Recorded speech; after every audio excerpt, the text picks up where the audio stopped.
Алармысыздар, қымбатты достар, қалайсыздар? 10 ақпан түнгі сағат 12-ден асып кетті. Банк Центр кредит ертең азан сағат 9-да 7.20 бағдарламасы бойынша өтінімдер қабылдаймыз деп хабарлады. Түнгі сағат 12 Бауыржан Момышұлы көшесіндегі Банк Центр кредиттің бөлімшесіне келіп тұрмын. Естуімше, адамдар кешкі сағат 9-дан бастап очередь ала бастаған дейді, тізім бар дейді. Әр 1 сағат сайын, 2 сағат сайын келіп белгіленіп тұру керек екен. Мен келдім, мен алам деп, немесе тізімнен өшіріп тастайды деп отыр. Бүкіл қала бойынша Банк Центр кредит бөлімшелерінде осындай тізімдер бар екен. Енді мен жалпы сіздерге түсінікті болу үшін біреуіне ғана келдім. Қазір тізімді көреміз. Ішінде жиналып тұрған адамдар бар ма екен, онда бақылайтын боламыз. Ал мінекей достар, мынау Астана қаласындағы Бауыржан Момышұлы көшесі. Міне мынау Банк Центр кредит. Міне толыққанды әлі көрінбей тұр. 24-7 деп тұр. Міне кіреберісте көрдіңіздер ме? Очередь 7-20 бағдарламасы бойынша деп арнайы жазып қойған. Ішке кіріп арнайы адамдар толыққанды сіздерге көрсетіп жүрмек қиын. Міне өздеріңіз көріп тұрсаңыздар, көптеген адамдар түннен бастап дәл осы жерде өзінің кезектерін күтуде екен. Бұл жалпы қаншалықты дұрыс? Себебі айтып отырмын, жалғыз Астананың өзінде қала бойынша Банк Центр кредиттің қаншама бөлімшелері бар болса, дәл сол жерде адамдар осылай күтіп отыр. Жарайды, дәл мына жерде осылай шамал болсын жасалынған өзіндік бір условиялар бар, ішінде кіріп отыруға. Басқа жерлерде қалай болмақ? Естіп отырмын, елдер плед алдырып отыр екен, шай алдырып отыр екен. Машиналардың ішінде күтіп отыр дейді. Қазір ішіне кіріп көрелік, достар. Қазір ғана ішіне кіріп шықтым. Ішінде кемінде айтып отырмын, бір 30-40 адамды күтіп отыр. Әр 1 сағат сайын алмасудамыз дейді. Жалпы интервью сұхбат беретін адамдар бар ма десем, мен көпшілік білмейді осында да. Қалай болады ертең, одобрение бола ма, болмай ма дегендей. Енді барша қатысушыларға әрине сәттілік. Сондықтан көпшілік әлі әзір сұхбат беруден шамал қысылып тұр, ұялып тұр десек те болады енді. Көреміз қазір. Мүмкіндік болса тағы бір бөлімшеге барып қайтамыз. Ал достар, қазір Банк Центр кредиттің тағы да бір бөлімшесіне барып көрелік, ол жақта қалай болып отыр екен. Түнгі сағат 12:30 Банк Центр кредиттің Тәуелсіздік көшесінің бойындағы бөлімшесіне келе жатырмыз. Жай ғана көлік қоятын орын өзін бір 10 минут іздеген шығармын. Мүлде көлік қоятын орын жоқ екен. Біраз адам күтіп отыр бұяқта да байқаған. Бұл жерде де достар қазір ішке кіріп көретін боламыз. Іште тізімдер бар ма? Неше адам күтіп отыр? Мінекей өздеріңіз көрсеңіздер, қараңыздаршы. Енді әдейі адамдардың өздерін көрсетпей қойын, мен тамақ ішіп отыр. Ар жағында бір кісілер жерде кәдімгідей отырып алған, плед әкеліп алған. Міне көптеген адамдар банктың ішінде отырып, міне қазір сағат 12-ден 30 кетті. Өздерінің кезектерін күтіп отыр. Ал достар, мінекей Тәуелсіздік көшесінің бойындағы Банк Центр кредитке келдік. Көптеген адамдар өз кезектерін күтіп тұр. Бағанаға сіз айта кеттіңіз ғой, кезек бойынша күтіп тұрмыз деп. Қалай сөзде? Осы жөнінде біреуіңіз айта кетсеңіздер. Да, мы сидим с 7 часов вечера. 7 часов вечера? Да, сейчас на данный момент нас уже 43 человека. И мы будем здесь до утра, до последнего, пока не получим деньги. С едой, с водой ипотеку. Но я вообще не знаю, как наше государство нас до такого состояния довело. И реально, что будет еще утром, это второй вопрос. И, честно, мы опасаемся, какая здесь будет давка и так далее. Мен де өзім бір ақпарат естідім де, құрылыс компаниялары азанға таман өзінің клиенттерін жібермекші екен де, осындашы. Өздеріңіз ойлаңыздаршы, енді сіздер мына жақта 42 адам қазірге да, 42 человека да уже записаны. 43 адам да. 43 адам сіздер жазылып отырсыздар. Енді құрылыс компаниялар азанға таман өзінің тізімдері бойынша 9-дан бастап адамдар жібере бастайды екен. Сондықтан мына жақта өте біраз адам болайын деп тұр. Жоқ, енді бізде былай болып тұр ғой. Біз список жаздық, бір-бірімізді таныдық, аты жөнін жазып алдық. Мына жақтан 9-дан бөтен адам келіп жатса, біз мына жақтан кіргізбейміз. Жоқ, мен жалпы ойымды айтып отырмын да, оларға лимит жетпей қалатын болды. Ол да қарапайым халықтар ғой деймін да, мысалы. Иә, оны біз жасап жоқпыз ғой. Біз оны жасап жоқпыз. Ол лимитті біз ойлап тапқан жоқпыз. Ол істеген биліктен шыққан. Это их инициатива. И енді біз не істей аламыз? Мы только пришли, амал жоқ осылай. Все понимаем, все взрослые, адекватные люди, все образованные.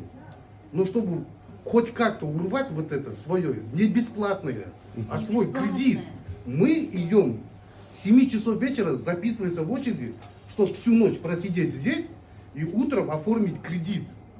не бесплатно получить. Ну, не знаю, такая ситуация на данный момент.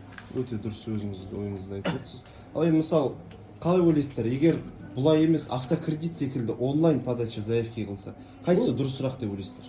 Осы дұрыс негізі.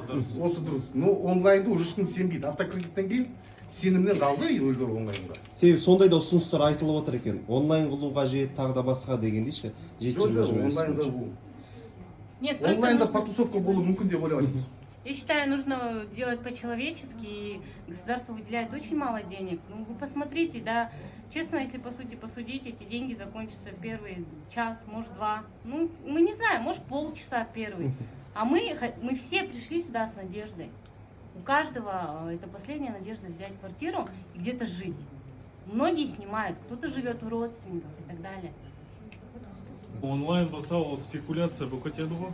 Уже ешкімге сенім жоқ. Көрдіңіз автокредитованияның оқиғасын. 18 секундта. Үміттеміз енді ондай оқиға болмайды деп ертең. Яғни сіздердің өздеріңіздің айтқыларыңыз келіп отқан шамалы лимитті көбейтсе, шынында да, Сол бар, Лимитсе көйтсе, иә. негізі бар проблеманың болып жатқаны сол лимиттің арқасы болып тұр да. Өйткені, мысалғы мен өз басым декабрьдің 21 жылдың декабрінде договор аренда заключать етіп қойған. Біздің строительный компания, біздің ЖК-ны июньде уже кілтін береміз деген. Өйткені, ну, түсінігін бізде түсінушілікпен қарадық, өйткені ол айтты, осылай Украина, Россия жағдай болып қалды, поставки материала, транспортировка, логистика, бәрі қиындап кетті деді. Біз түсінушілікпен қарадық оған. Онан кейін олар сентябрь деді. Сентябрьден кейін тағы да созды, декабрь деді. И енді январьдың осы 23-ін, бір жыл болды күтіп атқаным.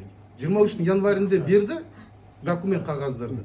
Біз оны олдық, қағаз алғаннан кейін банкке келдік, бұяқта лимит деген бар шықты енді. Не знаю, как быть это уже. Нереально было тогда уже.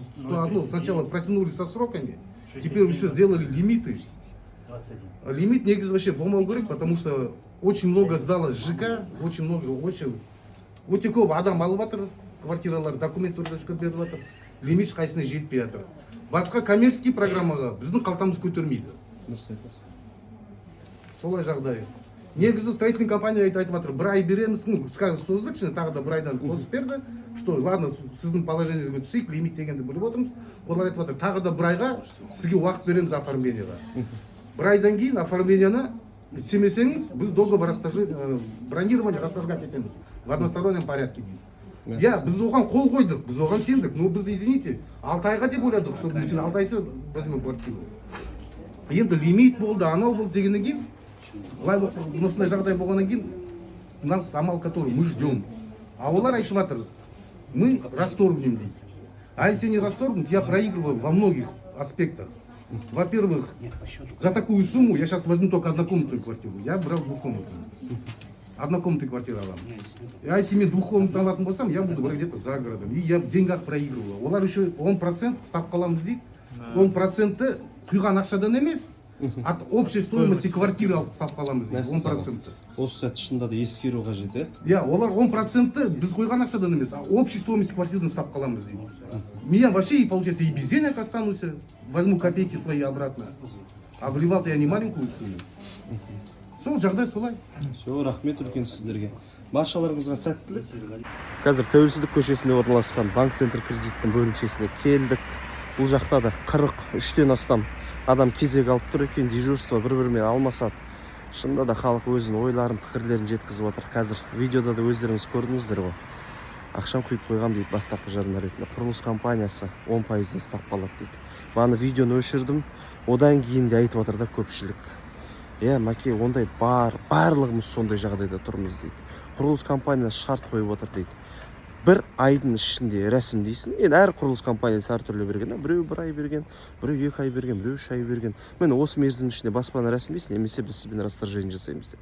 Жалпы сол достар, 7/25 бағдарламасы бойынша құрылыс компаниялар дәл осы сәтте ескерсе екен, мейлінше енді рәсімдеуге мүмкіндігі болмай жатқан адамдарға қосымша мерзім берсе екен, мемлекет тарапынан егер мүмкіндік болған жағдайда шамалы лимит көбейтілсе, өздеріңіз көріп отырсыздар ғой.